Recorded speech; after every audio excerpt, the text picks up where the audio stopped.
ದಯವಿಟ್ಟು ಗಮನಿಸಿ, ನಾವು ಗಮನ ಕೊಡದಿದ್ದಾಗ ನಾವು ಏನನ್ನು ಕಳೆದುಕೊಳ್ಳುತ್ತೇವೆ.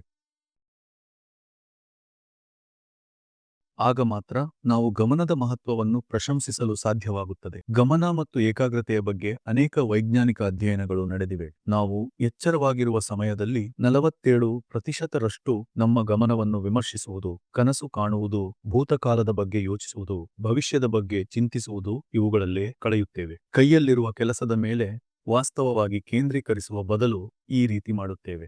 ಕೇಂದ್ರೀಕರಿಸದ ಮನಸ್ಸು, ಗಮನ ನೀಡದ ಮನಸ್ಸು ಸಂತೋಷವಾಗಿರುವುದಿಲ್ಲ. ಸಂತೋಷವನ್ನು ಹೊಂದಲು, ಸಂತೋಷವನ್ನು ಆನಂದಿಸಲು ಚಂಚಲ ಮನಸ್ಸು ಇರಬಾರದು ಎಂಬುದು ಮೂಲಭೂತ ತತ್ವವಾಗಿದೆ.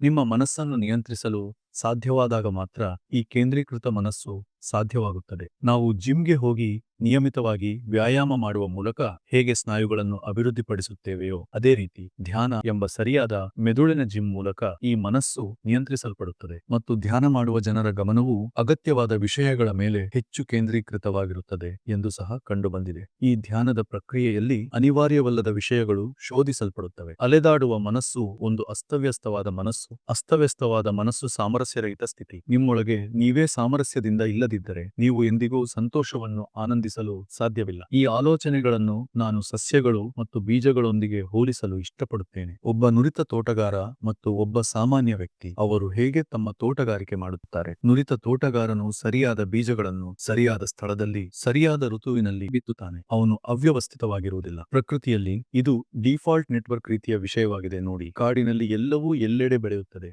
ಅದು ಅಸ್ತವ್ಯಸ್ತವಾಗುತ್ತದೆ. ಇದನ್ನು ಸರಿಪಡಿಸಲು, ಹೆಚ್ಚು ಆಕರ್ಷಕವಾಗಿಸಲು, ಹೆಚ್ಚು ಸಂತೋಷಕರವಾಗಿಸಲು, ಹೆಚ್ಚು ಸಂಘಟಿತವಾಗಿಸಲು ತೋಟಗಾರನ ಅಗತ್ಯವಿದೆ. ಆಲೋಚನೆಗಳು ಸಹ ಹಾಗೆಯೇ. ಈ ಆಲೋಚನೆಗಳು ಸಂಘಟಿತವಾಗಿಲ್ಲದಿದ್ದರೆ, ಕೇಂದ್ರೀಕೃತವಾಗಿಲ್ಲದಿದ್ದರೆ, ಆದರೆ ಪುನಃ ವಿಮರ್ಶಿಸುತ್ತಾ, ಕನಸು ಕಾಣುತ್ತಾ, ಕೆಲವು ವಿಷಯಗಳ ಬಗ್ಗೆ ಯೋಚಿಸುತ್ತಾ ಇದ್ದರೆ ಆಗ ನಾವು ನಮ್ಮೊಳಗೆ ಒಂದು ಕಾಡನ್ನು ಸೃಷ್ಟಿಸುತ್ತೇವೆ. ಗಮನ ಹ್ಯಾಕಿಂಗ್ ಎಂದರೇನು? ಉದಾಹರಣೆಗೆ, ನೀವು ಗಣಿತಶಾಸ್ತ್ರ ಅಥವಾ ಭೌತಶಾಸ್ತ್ರವನ್ನು ಅಧ್ಯಯನ ಮಾಡುತ್ತಿದ್ದೀರಿ. ಉದಾಹರಣೆಗೆ, ನೀವು ಓದುತ್ತಿರುವಾಗ ಯಾರಾದರೂ ಮೆಸೇಜ್ ಕಳುಹಿಸಿದರೆ ನಿಮ್ಮ ಗಮನ ಹೈಜಾಕ್ ಆಗುತ್ತದೆ. ಅಥವಾ ಇನ್ಸ್ಟಾಗ್ರಾಮ್ ನಿಮ್ಮ ಜೀವನಕ್ಕೆ ಅತ್ಯಗತ್ಯವಾದ ಏನನ್ನಾದರೂ ಮಾಡುವ ಕಡೆಯಿಂದ ನಿಮ್ಮ ಗಮನವನ್ನು ಕದಿಯುತ್ತದೆ ಮತ್ತು ನಿಮ್ಮ ಗಮನ ಕದಿಯಲ್ಪಟ್ಟಿದೆ. ನಿಮ್ಮನ್ನು ಕದಿಯುತ್ತಿರುವವರು ಯಾರು? ಕೇವಲ ನಿಮ್ಮ ಗಮನ. ನನ್ನ ಗುರುಗಳು ಒಮ್ಮೆ ನನಗೆ ಒಂದು ಸಣ್ಣ ಸಲಹೆಯನ್ನು ನೀಡಿದ್ದರು, ಆದರೆ ಅದು ತುಂಬಾ ಪ್ರಭಾವಶಾಲಿಯಾಗಿತ್ತು. ಅದು ಚಳಿಗಾಲದ ತಿಂಗಳಾಗಿತ್ತು, ಆದ್ದರಿಂದ ಸಾಮಾನ್ಯವಾಗಿ ನಿಮ್ಮ ಚರ್ಮವು ಒಣಗಿರುತ್ತದೆ. ಅವರು ತಮ್ಮ ಮೇಲಿನ ಅಂಗೈಯನ್ನು ಈ ರೀತಿ ಕೆರೆದುಕೊಂಡರು. ಅವರು ಅದನ್ನು ಕೆರೆದು, ಇದು ನೀರಿನ ಹರಿವು ಅಥವಾ ನೀರಿನ ಕಾಲುವೆ ಎಂದು ಊಹಿಸಿ